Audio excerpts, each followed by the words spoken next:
नमस्कार। आप देख रहे हैं लोकल 7 न्यूज। मैं हूं आपके साथ प्रिया। आज आपके लिए लेकर आए हैं आपके इलाके की बड़ी खबरें, एक्सक्लूसिव ग्राउंड रिपोर्ट्स और वो सारी बातें जो आपके लिए जानना बेहद जरूरी है। तो आइए नजर डालते हैं आज की इस खास खबर पर। हरियाणा विधानसभा के शीतकालीन सत्र पर प्रतिक्रिया देते हुए पूर्व उप मुख्यमंत्री दुष्यंत चौटाला ने बीजेपी और कांग्रेस को आड़े हाथों लिया है। दुष्यंत चौटाला ने कहा कि विपक्ष और सत्ता पक्ष मिलकर सदन की कार्रवाई का मजाक बना रहे हैं और जनहित से जुड़े मुद्दे गायब हैं। शनिवार को दुष्यंत चौटाला भिवानी में धन्यवादी दौरे के दौरान पत्रकारों से रूबरू थे। इस दौरान दुष्यंत चौटाला और जेजेपी प्रदेश अध्यक्ष ब्रज शर्मा ने जुलाना रैली की सफलता के लिए पार्टी कार्यकर्ताओं का आभार व्यक्त किया। इस दौरान लोह पुरुष पूर्व मुख्यमंत्री चौधरी ओम प्रकाश चौटाला को उनकी पहली पुण्यतिथि पर उनको याद किया, तस्वीर पर पुष्प अर्पित कर नमन कर श्रद्धांजलि दी।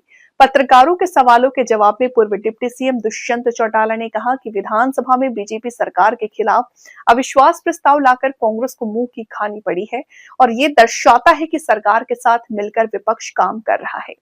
उन्होंने कहा कि आज ना तो सत्ता पक्ष को और न ही विपक्ष को जनता से जुड़े महत्वपूर्ण मुद्दों की कोई चिंता है।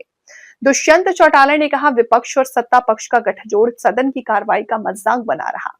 उन्होंने कहा कि आज जरूरत है प्रदेश की कानून व्यवस्था को कायम करने पर जोर देना चाहिए, लेकिन इस पर कोई ध्यान नहीं दे रहा। दुष्यंत ने कहा कि बदहाल कानून व्यवस्था पर सरकार को काम करनी चाहिए।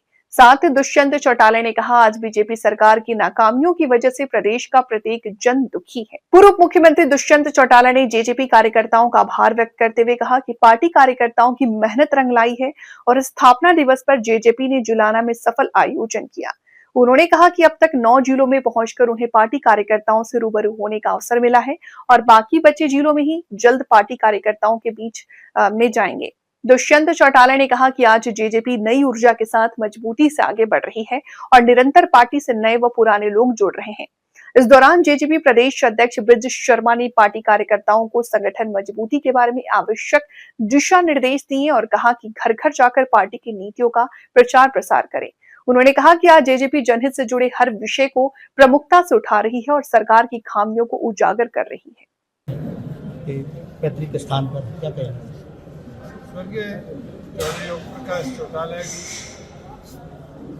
की पहली पुण्यतिथि के अवसर पर पूरे प्रदेश भर में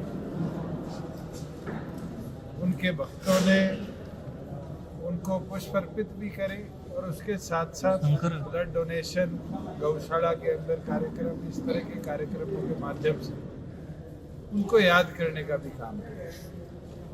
और मैं ये मानता हूँ प्रदेश की डेवलपमेंट और प्रदेश को मिलेनियम सिटी देने में, प्रदेश से देश को वैट देने में जो उनका अहम योगदान रहा है, ये हरियाणा की प्रगति का एक अहम हिस्सा, हिस्टोरिकल हिस्सा हमेशा रहेगा। और हमें अपने जीवन में उनसे कई चीज़ें, चाहे उनके डिसिप्लिन की बात हो, चाहे उनके ऑर्गेनाइजेशन बिल्डिंग की बात हो, ये हमें हर रोज सीखने को मिली भी है और हम सीखते भी रहेंगे। और इसीलिए ही आज प्रदेश भर के नेताओं ने जब उनको नमन किया तो एक शब्द का खास तौर पर इस्तेमाल किया, लोह पुरुष, क्योंकि उनने पोलियो जैसी बीमारी के बावजूद भी हमेशा अटल होकर अपने कार्य को आगे बढ़ने का काम किया है। और आज जिले की इस बैठक में भी सभी साथियों ने उनको याद भी किया है और उनके दिखाए रास्ते पर मिलकर आगे बढ़ने का निर्णय लिया। 8 जिलों में आप दौरा कर चुके, धन्यवादी दौरा जो है, और खासकर कार्यकर्ताओं का उत्साह भी बढ़ाया जा रहा है। 26 तारीख तक जिला कार्यकारिणी की तमाम जो संगठन है उनको संपन्न की जाने की टारगेट लिया था कि हल्का प्रधानों की नियुक्तियां स्थापना दिवस से पहले हो, जो कि कर दी गई। अब हल्के की कार्यकारिणियों का काम है और इसी विषय पर ब्रज शर्मा जी और मेरी डॉक्टर अजय सिंह चौटाला जी ने ड्यूटी लगाई है और हम सब मिलकर ये टारगेट लेकर चल रहे हैं कि 26 जनवरी से पहले सारा संगठन प्रदेश का हम घोषित कर दें और घोषित कर फिर आगे चुनरी चौपाल हो, युवा योद्धा हो, पार्टी की और मुहिम, उसको गति के साथ आगे ले जाने का काम करें। और मैं ये मानता हूँ ये कार्यकर्ताओं की मेहनत थी, जिसकी लगन ने, परिश्रम ने जुलाना की धरा पर पार्टी के 8वें स्थापना दिवस को एक ऐतिहासिक स्वरूप देने का काम है। दुष्यंत जी, कल जो है विधानसभा में अविश्वास प्रस्ताव कांग्रेस की तरफ से रखा गया, हालांकि क्या मानते हैं इस पर? कांग्रेस अविश्वास प्रस्ताव किस मुद्दे को लेकर आई, आप लोगों ने शायद उसको नहीं उठाया। ना तो किसान की हालात पे, ना जो फसलें मरी उसके ऊपर, ना लॉ एंड ऑर्डर के ऊपर। कांग्रेस ने तो सैनी सरकार को 1 साल का बफर दे दिया, क्योंकि अब 1 साल तक अविश्वास प्रस्ताव नहीं आए। कांग्रेस रुक भी तो सकती थी। विषय तो इस प्रदेश में अनेक है। लॉ एंड ऑर्डर आपके सामने है। भिवानी में पहलवान को कैसे मारा गया, कल रात को रोहतक में कैसे गैंग वॉर में गोलियां चली, एक की हत्या हुई, 2 दिन पहले एमडीयू के अंदर बुलेट प्रूफ गाड़ियां घुसने लगी, कल ही पाई गांव के अंदर ताऊ भतीजे को गोली मार दी गई। आपने खुद देखा दिवाली में एक बच्ची के साथ क्या दर्दनाक घटना हुई। अगर इस सब को देखें तो शायद इस सरकार की विफलताएं अनेक हैं, मगर कांग्रेस इन सब मुद्दों से हटकर वंदे मातरम जैसे मुद्दे पर सारी डिबेट को लाकर छोड़कर फिर वॉकआउट कर फिर हाउस में आकर ये दर्शा देती है कि बीजेपी के साथ उनकी मिलीभगत है और उनको 1 साल के बफर देने के लिए ये मोशन लाया। वंदे मातरम की जगह जो जी राम जी, मनरेगा और आप जी राम जी, उस पर भी काफी बहस हो रही है नाम बदलने के लिए। आप नाम छोड़ दो, नाम तो बहुत योजनाओं के इतिहास में भी बदले और भविष्य में भी बदले जाएंगे। आप तो स्वरूप बताओ कि 75% से 60% केंद्र ने अपना शेयर कर लिया, 15% की पैसे की कटौती स्टेट एक्सचेकर पे तो पहले ही बहुत ज्यादा बोझ था। ये तो ऑटोमेटिकली मनरेगा के मैंडेज को कम करने की प्लानिंग है। इस योजना के कई लूप होल्स हैं। आप देखना आने वाले भविष्य में जो ये रोजगार की गारंटी नाम इसका रखा है, अगर हम बात करें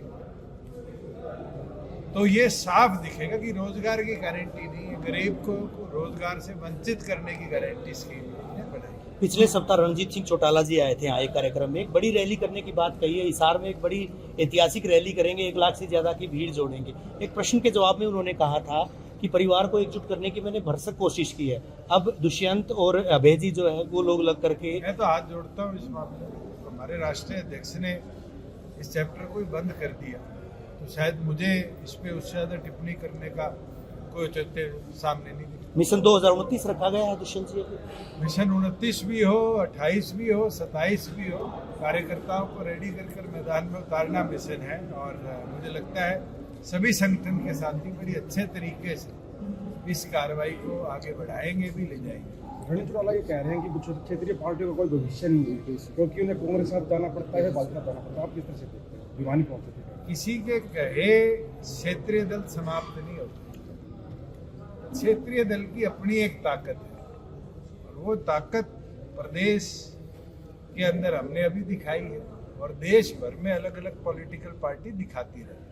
दुष्यंत जी, अगर मैं दौर की बात करूं तो जैसे आज भाजपा का दौर है, ऐसे कांग्रेस का भी दौर रहा था। जब भी लोग कहते थे कि रीजनल पार्टीज खत्म हो गई, फिर इंदिरा गांधी जी के निधन के बाद राजीव गांधी का दौर आया, तब कहा गया रीजनल पार्टीज खत्म हो गई। चौधरी देवीलाल ने कहा था कि regional parties are original party. और फिर जब रीजनल पार्टीज का गठजोड़ शुरू हुआ तो उस कांग्रेस का सुपड़ा साफ देश से हुआ। 89 में क्या हालत थी। ये किसी का कहना कि रीजनल पार्टी समाप्त हो जाएगी, उनकी खुद की सोच हो सकती है, मगर देश हित और प्रदेश की उन्नति के लिए रीजनल पार्टी हमेशा रही है और भविष्य में और मजबूती से लाएंगी। गौरव गौतम है, राम कुमार गौतम है, रामचंद्र जांगड़ा था, तो लेकर काफी बयानबाजी की जा रही, लगता नहीं जो आप उनके बयान दिखाने छोड़ दो, ये मुद्दा ही खत्म हो जाएगा।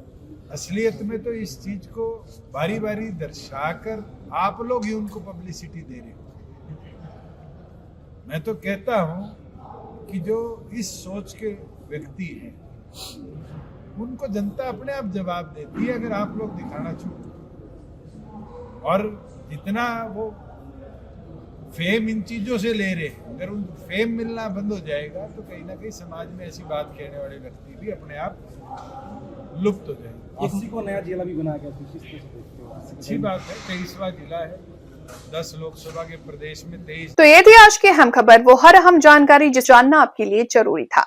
अगर आपके पास है कोई खबर, मुद्दा या सुझाव तो आप हमें जरूर बताएं। हमें फॉलो करें सोशल मीडिया पर और देखते रहिए लोकल 7 न्यूज, क्योंकि खबर वही जो आपके करीब हो। मैं प्रिया आपसे लेती हुई इजाजत, नमस्कार।